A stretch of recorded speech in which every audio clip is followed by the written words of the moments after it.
Hey everybody, Jason Burmis here, and I got a pretty huge update on Dayton, Ohio. Just about everything I've said so far has been 100% confirmed, and I am so sick and tired of the media politicizing this, making it about a right and left issue. When you look at Dayton right now, I'm telling you right now, I was 100% right. This was a crazy person that had been flagged numerous fucking times. And I'm warning people right now. I'm a little emotional. Okay? Because this is the kind of thing that needs to be stopped. And even though it was stopped in a quick fashion, every single red flag you can imagine, every one, was there. That this was a sick, mentally ill person well over a decade ago. 24 years old, when he was a teenager. 100% flagged. And you know what? I'm going to say something here that nobody else is going to tell you in the media. No one's going to politicize. No one's going to even touch. But you know what this guy ends up having in common with Nicholas Cruz? They're both members of the Junior ROTC military program. That's right. So what no one likes to talk about in the Parkland situation is they trained Nicholas Cruz through a program at that high school with the military how to shoot weapons. All right? Encourage that behavior. And guess what? The same is true with this kid. And I'm going to read this article. I haven't told his name, but there's just so much stuff in this article that we have to go over that's not there. This, first of all, let's clear up a bunch. So, number one, I may end up reading the guy's name. I hate giving any publicity because that's what this person wanted. He was in a porncore heavy metal band. Everybody who went to high school with him knew about him. I talked about earlier the rape and kill list side by side. So this article not only tracks down a bunch of the girls that were on that list, but how he was suspended for a year from school. Not allowed to go for a year. And everybody was I heard some of the most bullshit racist stuff in there trying to race bait about this situation. And remember, they've done that. The person that he shot and didn't kill that he brought down to this popular strip was his best friend, not his sister's girlfriend. And he survived. And it is odd that he is actually an electrical engineer for the big defense contractor Raytheon. So, that was another weird thing that was revealed in this. But he survived, and he was actually on that kill list. And when this kid was a sophomore in school and suspended for a year, the whole thing is totally bizarre. I guarantee he was on all sorts of medications, and he should have been red flagged to begin with. By the way, the media didn't know his name because he was a kid when he did this, but everybody in high school knew who he was. So let's get into it. Let's get into the nitty-gritty of this article here. And then I'm going to show you, again, the Junior ROTC program is something no one's ever going to tell you there's a connection between school shooters and military programs in high school, are they? Why is that? Well, because they want to encourage teenagers to enlist. They need fodder for their military-industrial complex wars. Man. So let's get into it. Let's do it. Dayton gunman Connor Betts shot and critically injured his best friend when he killed 9 victims, including his own sister Megan. And remember, the police are to be applauded. They really did an amazing job. Okay, an amazing job at taking this guy down in less than 30 seconds, it looks like. Not even a minute. And people were like, well, that's suspicious. No, he did it in an open bar strip where there are police on the street everywhere. Haven't you ever been to a party town? DailyMail.com has exclusively learned that Charles Chase Beard, 24, was the man who was in the car with Betts and Megan when they drove to Oregon District, where Betts carried out the second mass shooting of the weekend. And Beard was among the first victims to be shot by the 24-year-old Betts in his so far motiveless massacre conducted in the early hours of Sunday morning. He and Megan Betts appear to have been standing outside Ned Pepper's bar when Betts opened fire. So they were, outside. Again, there was a ton of people outside. And everybody's like, well, how did they not know? He came back. They were already partying. I bet you he had set it up to pick them up. That's what it looks like to me, because he dropped them off there. Betts, who was armed with an AR-15, wearing body armor and a mask, and had as many as 250 rounds of ammunition, was taken down by cops about 30 seconds after he opened fire. Chillingly, DailyMail.com can reveal that Beard and Megan Betts were both among the first victims, according to police. Beard, who... let's see, I'm sorry about that. Beard appears to be friendly with Megan too, but according to his social media profile, is in a relationship with another woman. The two drove in with Betts' family in 2007 Toyota Corolla in downtown Dayton with the murderer. Okay? And, I don't want to show... again, this is inside the bar. I just don't want to show his face. As the sole survivor of the car journey with Betts and a witness to the moments leading up to the atrocity, Beard could hold the key to why Betts embarked on his killing spree. He was critically ill in the hospital in Dayton Monday, but has been speaking to police. But the fact Beard shot both his friend and his sister will only add to questions over his motive for killing 9 people. No, he was a crazy person. I don't know. He showed you who he was throughout. Again, they're going to show you witness after witness that knew that he was a crazy person. Why did this person get guns? What medications was he on top of it? Crazy exists. On Monday, Dayton Police Chief Richard Beal said it seems to defy believability that Betts would target his sister in what had initially seemed to be a mass shooting without a specific target. It's also hard to believe that he did not recognize his own sister, Beal said, so we just don't know. The focus on Beard as a possible key to the mystery was stepped up by police on Monday. 2 Bellbrook police officers visited Beard's parents, James and Linda, for more than 30 minutes Monday afternoon in their home, less than a mile away from Betts' own. So, they grew up together, next-door neighbors. There were pictures of them as kids together. Beard studied computer engineering at Ross Holman Institute of Technology in Indiana. His Facebook page lists him as an electrical engineer for Raytheon, the defense contractor. Dayton's biggest employer is Wright-Patterson Air Force Base. So, I don't want any conspiracy theories to pop up out of that, but I do think it's interesting that, his friend was a Raytheon employee. Beard knew Betts from childhood and went to Bellbrook High School with him. High school yearbook pictures show Betts and Chase, who were in the same year, performing in school plays together. They played together in 2012 in Cinderella. Now, that's apparently after this had happened. Again, he gets suspended for a full year, I think, in 2010.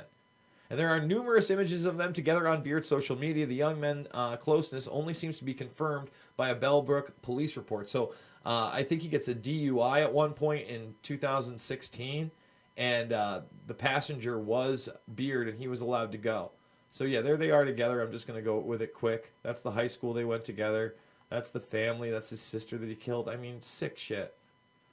Betts was described as glassy-eyed and struggled with sobriety tests administered. Here we go. So now we get to the point where it gets weird. Confusingly, DailyMail.com has been told that Beard was on the hit list that Betts wrote while he was a sophomore at Bellbrook High School. The existence of the list, divided into 2 columns, boys he wanted to kill and girls he wanted to rape, is just one of the disturbing details to have emerged as people struggle to understand what could have possibly prompted Betts to act. What do you mean? He's been telling you for years he's a crazy motherfucker. What don't you get? I don't understand. Former classmates have described him obsessed with death, with a history of violence, and having threatened to shoot up the school. He was suspended for a year as a result. I don't understand. All the warning signs are here. Every one. I don't get it. Oh, the apparent discrepancy between the hit list and Betts' ongoing friendship with Beard was alluded to by Dayton Police Chief when he said he was not drawing conclusions from a single piece of evidence from the past. Okay? Dayton gunman Connor Betts allegedly had an obsession with killing and death as a former high school classmates, here they are, say the warning signs were there long before he slaughtered his sister and 8 others. He's 24 now. He would have been about 14. So for a decade, they knew this guy was a fucking crazy person who had threatened to kill fucking people and rape fucking people. What? I don't get what the shock is here. And then you give him a fucking gun and you train him in a JROTC program? Like, what is wrong with you? Okay? Oh, so yeah, he went to that section for their nightlife. Betts, who was wearing body armor and a mask during the rampage, was shot dead by police. Yes, in about 30 seconds. They took him out quick. Let's see. A disturbing profile has since emerged, of course it has, painted by former classmates who claim he was obsessed with death, had a history of violence, and threatened to shoot up the school. Multiple former classmates at Bellbrook High School said they reported Betts' behavior to police, but claim nothing was done to address the red flags. They say they weren't surprised he was responsible for the massacre. And they're going to show you classmates of his that he texted and threatened. Okay? And how a third of the school didn't show up when they found out he was back in school. They didn't even warn people after being suspended for a year. Because they were scared to fucking death that this fucking crazy person was going to do shit like this. So again, I put a disclaimer at the beginning of the video. And I'm sorry, this is crazy. And I guarantee he was on all sorts of fucking meds. Jessica Masseth, a female classmate who was named on the rape list compiled by Betts, says she contacted police at the time and that she handed her phone over to authorities so they could see the threats he sent to her. He's sending threats via phone, probably through social media. She said that Betts had texted her a copy of the rape list. The school failed us. The police failed us. He spoke and wrote of rape, decapitation, and just the total destruction of those on that list, which included me. Masseth wrote on Facebook. None of us are surprised by this. My mom called me with his name, and I said, makes sense. If Bellbrook High School had taken it more seriously, if the police had treated it like it should have been treated, there are levels of failure here that are sick. Yes, there are. This could have been prevented 10 fucking years ago when I made that phone call, when I was interviewed by the police, and when I told the school. The rape list included girls who had spurned his advances or thought they were better than him. There was another kill list that included names of boys who he considered a threat. Betts was once taken off a school bus by police and later suspended after the lists were reported to authorities. An ex-classmate who worked with Betts at a fast food restaurant claims he threatened to kill customers who didn't leave tips, and another said he regularly spoke of rape and decapitation. So throughout the years, this person revealed who he was again and again and again and again. And apparently, again, he was a lead singer of some porncore band. Okay? Connor Betts was a psychopath. I remember when he threatened to shoot up our school, and he had a hit list of people that he wanted to kill. I've worked with him too, and he scared the employees on a daily basis, Bree Monique said. Everyone knew him, knew he had issues. I would tell people all the time, just stay away from him because he's threatened to kill people. When the customers didn't tip him, he would threaten to go to their houses and kill them. I thought it was just all talk, but then I would be at work by myself with him and hear him chanting things. Here it is. Oh, this is the Satanism part I forgot to tell you about. Hear him chanting things that sounded like he was worshiping the devil. I would be calling his name for him to stop, and he wouldn't answer. So that's worth noting. Chanting as he worships the devil. Throughout the years, this psychopath told you who he was. Okay? And notice, by the way, this isn't a headline, but we're going to get to this. We'll read down a little bit, but there it is. Oh, let's teach him how to use a weapon at high school. They did the same thing with Nicholas Cruz, and no one talks about it. No one's going to stop the JROTC program. You're not going to at all say something bad there. Not going to interrupt the military-industrial complex. See, it's okay for us to take the citizens' guns on behalf of psychopaths like this one, but when we're training kids that may have mental issues for the military and we want to use them overseas to kill brown people, that's okay.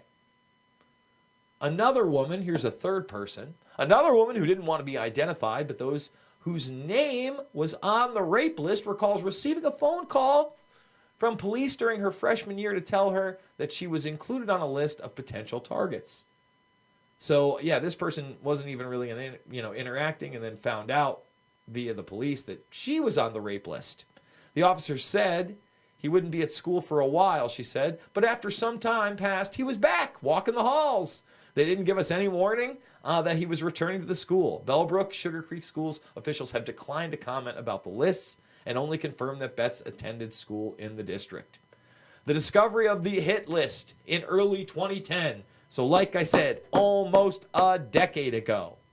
They knew who he was for at least a decade. You knew who he was. Sparked a police investigation, and roughly 1/3 of Bellbrook students skipped school out of fear. That's not a big deal? That 1/3 of the kids in a suburb at a fucking high school didn't want to go to school with this psychopath? And that's according to an article in the Dayton Daily News. Though Betts was 17 at the time, he was not named publicly by authorities at the time as the authors of the list. The former classmate said it was common knowledge within the school he was the one suspected over the incident. It's not clear what became of that investigation, and the police have not commented on it. I bet you they haven't. So here's where it gets really interesting, to me anyway. Former Bellbrook principal Chris Baker, who resigned last year, said he would not dispute that information about the hit list suspension, but declined to comment further. It also has emerged that Bett was a member of the junior ROTC military program during his time at Bellbrook. Demoy Howell, one of his classmates, who was also in the program, told the Dayton Daily News that he recalls a calming influence on Betts. This was a good thing for him. This calmed him. He was always a bit of an oddball. He had a dark sense of humor, jokes about people dying. He would wear all black. I remember sensing a dark energy around him, so let's train him how to use a gun. I think this is less of a hate crime and more of a I hate everybody crime. I honestly feel more comfortable now knowing that he's gone. So this is something now two recent mass shooters have in common. It goes beyond party lines. It doesn't fit narratives. And it involves our military-industrial complex training kids in the JROTC and getting them ready for military service. Look, this is Parkland. Cruz was on medications. So you could be under a doctor's care, you could be taking all sorts of psychotic medications, and you could still buy a firearm, and there's no way to detect it at this point. And there it is. Here we're getting the JROTC, but I'm guaranteeing this guy was meted up too. That's going to come out. That'll be the next thing that's been confirmed. While all these people proselytize on nonsense and partisan politics and bring the president into this somehow. It's ridiculous. And he was an ROTC member, a program which trains young people how to use weapons. My freshman year, he was in my class, and I did have marksmanship with him freshman year. This is Nicholas Cruz, by the way. A photo of him from when he was previously in JROTC. Finally, we know that law enforcement failed. So right there, there's a little bit more on the JROTC at the very end of this. You can find Parkland Code Red exclusively on BitChute. I may do an update on that because there is new information that I need to include and things that, more video that came out, et cetera, et cetera. Man, there were a lot of questions about that event. I don't think there are many questions about this one. Again, the police did a stellar job. Information has come out on a very quick basis, and we've got to stop playing politics and pointing the fingers at a bunch of bullshit. If we want to start pointing fingers, all the red flags were there, all the threats were there, all the behaviors were there, and we still gave him a gun through the JROTC and trained him how to use that weapon. This fucking kid. That's what we did with the psychopathic kid. I mean, what do you say to that? What do you say to that? You want to blame culture, video games, incel, da. Again, this person showed who he was at a very young age. There was talk of Satanism in this article and, outright psychopathic behavior. So there you are. A lot of people aren't going to tell you that. A lot of people aren't going to tell you the truth. But that's what we do here. We go beyond party lines. We report on real news. We've been at the forefront of these shootings, obviously, because it's been important. But we expose child predators. We're at the forefront of Epstein, Nexium. We do big interviews with people like Dan Dix of Press for Truth, Robbie Martin of MediaRoots.org. I'm going to be having Abby Martin on soon. We've got Whitney Webb coming up Thursday. Really excited about that. We're going to go over Epstein, Roy Cohn, possible Mossad connections, and so much more. Really great stuff. Obviously, and nobody's safe. Trump, Clinton, Obama, Bush. It's never been about left and right. It's always been about right and wrong. Bilderberg, Bohemian Grove. I could go on. In fact, a lot of people saw this shirt today. And truthfully, this probably does have a little bit to do with the Grove. It's an Affliction shirt, but it's a Mike Davis San Francisco line Affliction shirt with the owl. And the owl is their symbol. And there is a club outside of just the Grove, and that is in San Francisco. It's in my film Invisible Empire, so go check that out as well. It's free. If you go to my playlists up here, all my documentary films are free. So if you're new to the game, if you're new to this channel, you like what you heard, please subscribe. Ring that bell for notifications. We're doing 3, 4, 5, 6, 7 videos a day sometimes on subjects that matter. And I'm doing it with your help and only your help. We're a little over the halfway point. Thanks to you, 19 days in. We got about 11, 12 days to catch up, get this thing up to $5,000. That's how we support ourselves monthly. That's how we put videos out 7 days a week. And that's how I keep keeping it real. With that being said, thank you guys so much for watching, and I will see you on the flip side.